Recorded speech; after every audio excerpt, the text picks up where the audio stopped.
Sa araw na to, wala akong maisip na makain. Hindi nakita ko lang dito sa kusina ko. Ganito lang. Isang mantika, isang gatas, dalawang itlog, tsaka harina. Yan lang ang makita ko sa kusina ko. Kaya ngayon, gagawa ako ng makakain ko. Magsisimula ako, magbabati ako ng itlog. Ay, hindi pala itlog, bati ng baka bati ng ano yun? Itlog ng asawa. Magbabati ako ng itlog, 2 eggs. Ay, nako. The sun. Diba? Mag-invento lang ako ng pagkain ko, guys. Kasi yan lang ang makikita ko dito.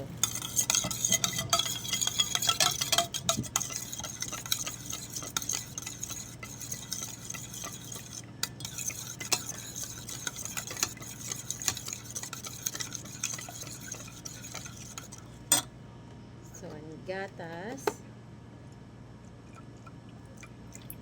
Kunti lang.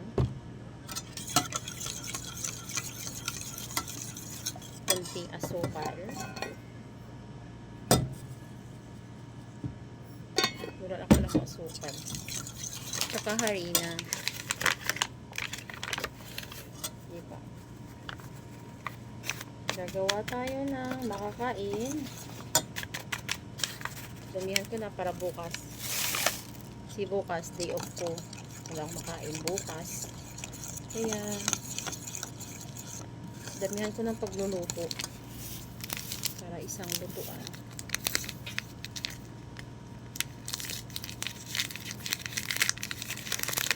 Nagtingi ako ng harina sa baba. Yun sa bahay ng amo ko. Kasi wala akong harina. Hindi ako nakabili. Pero mura lang naman kasi to. Mura lang yan dito. 3 real lang.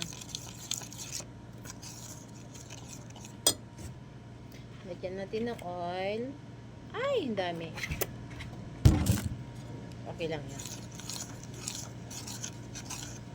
So, mikos-mikos. Mikos-mikos. Mimikos-mikos na natin. Lagyan natin ng konti pa ng water. Water ng gatas. Ay, hindi na siya mahalo. Lalagyan ko pa ito ng flavor pala. Meron akong cheese doon sa rep. Wala na, inubos ko na yung gatas.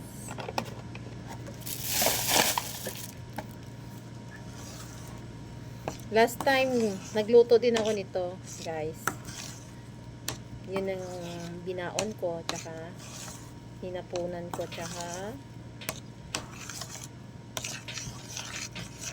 merienda. Pwede na rin kasi sa pang merienda. Invento lang. Hindi naman kasi ako marunong gumawa ng tinapay. Ay, nako. Kaya, ito lang muna tayo. Inventong loto. Kahit pa paano, at least, pagkain siya, no, di ba? Shout out pala dyan sa mga viewers na nanonood. Yan. Ay, mekos-mekos lang natin yung harina tsaka magiging dough.